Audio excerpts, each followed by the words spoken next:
میرے نبی نے فرمایا قیامت کے دن میں اٹھوں گا، میرے دائیں طرف سے ابو بکر اٹھے گا، میرے بائیں طرف سے عمر اٹھے گا۔ حضرت بلال کی قبر ملک شام میں ہے، لیکن میرے نبی نے فرمایا بلال میرے قدموں سے اٹھے گا، مدینے سے اٹھے گا۔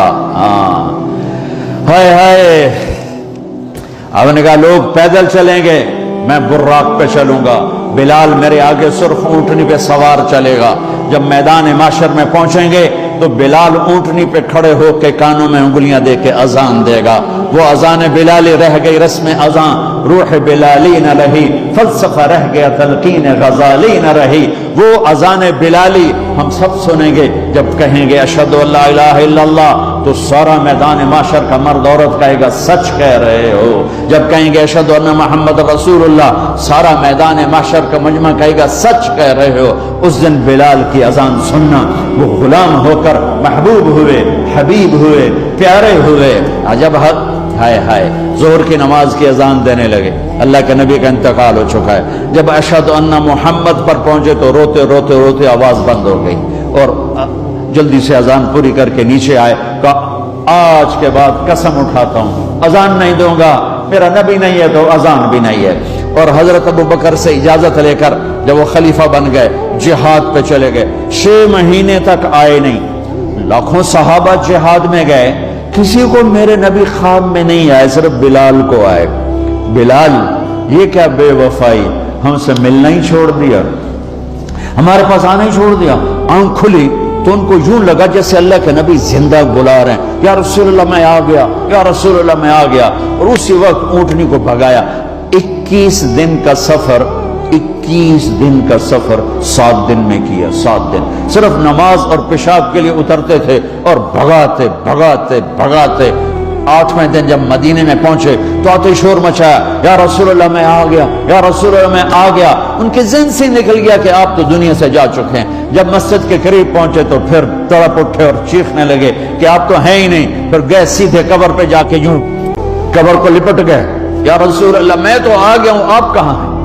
یا رسول اللہ میں تو آ گیا ہوں، آپ کہاں ہیں؟ یا رسول اللہ میں تو آ گیا ہوں، آپ کہاں ہیں؟ بے قراری میں روئے جا رہے، میں تو آ گیا ہوں، آپ کہاں ہیں؟ میں تو آ گیا ہوں، آپ کہاں ہیں؟ ہے نماز کا وقت داخل ہو گیا۔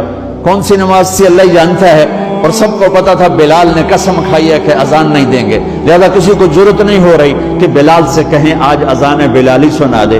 تو چند صحابہ کو خیال آیا کہ نبی کے نواسوں کو سفارشی بناتے ہیں، حسنین۔ آپ نے فرمایا میری آنکھوں کی ٹھنڈک حسن اور حسین، میرے جنت کے پھول حسن اور حسین۔ آپ ان دونوں کو اٹھاتے اور دونوں کو سینے سے لگاتے اور کہتے ہیں اللہ میں ان سے پیار کرتا ہوں، تو بھی ان سے پیار فرما، اور جو ان سے پیار کرے ان سے بھی پیار فرما، اور جو ان سے بغض رکھے ان سے بغض رکھ، جو ان سے نفرت کرے ان سے نفرت کر، جو ان سے پیار کرے ان سے پیار کر۔ صحابہ آئے بچوں کے پاس، حسن حسین، کہ بچوں آج کسی کی نہیں چلے گی، تم بلال سے کہو اذان دے۔ تو یہ دونوں ننھے منھے بھائی، حسن 7 سال کے، حسین 6 سال کے، 10 مہینے کا فرق تھا دونوں بھائیوں۔ چچا ایک درخواست، کہ میرے ماں باپ آپ پہ قربان، آپ درخواست کیوں کہہ رہے ہیں؟ آپ امر کریں، آپ حکم کریں۔ کہنے لگے جیسے آپ ہمارے نانا کے لیے اذان دیتے تھے آج ہمارے لیے دے دو۔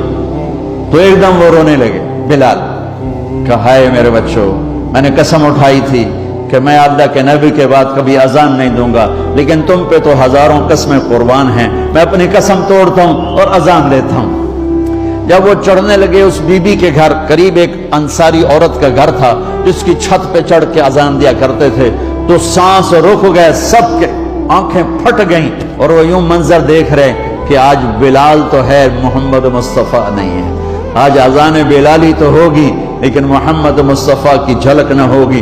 جب انہوں نے کانوں میں انگلیاں، جب انہوں نے اللہ اکبر کہا تو مدینے میں گھر گھر ماتم بچھ گیا، عورتیں بھی چیختی ہوئی گھروں سے باہر نکل آئیں، سارے مدینے کی گلیوں میں چیخ و پکار مچ گئی۔ اور یوں سب کو لگا جیسے محمد مصطفیٰ زندہ ہیں اور ان کا زمانہ ہے، لیکن آپ تو جا چکے تھے۔ یہ بلال کو جو رتبہ میرے رب نے دیا، یہ غلامی مصطفیٰ کی وجہ سے دیا ہے۔ آپ سب میرے بھائی بہن بیٹھے ہو، میرے بچے بچیاں بیٹھے ہو، اپنی زندگی کی قیمت لگاؤ، اور یہ قیمت پیسے سے نہیں ہے، پاؤنڈ سے نہیں ہے، ڈالر سے نہیں ہے، ڈگریوں سے نہیں ہے، یہ غلامی مصطفیٰ سے ہے، یہ محمد مصطفیٰ سے ہے۔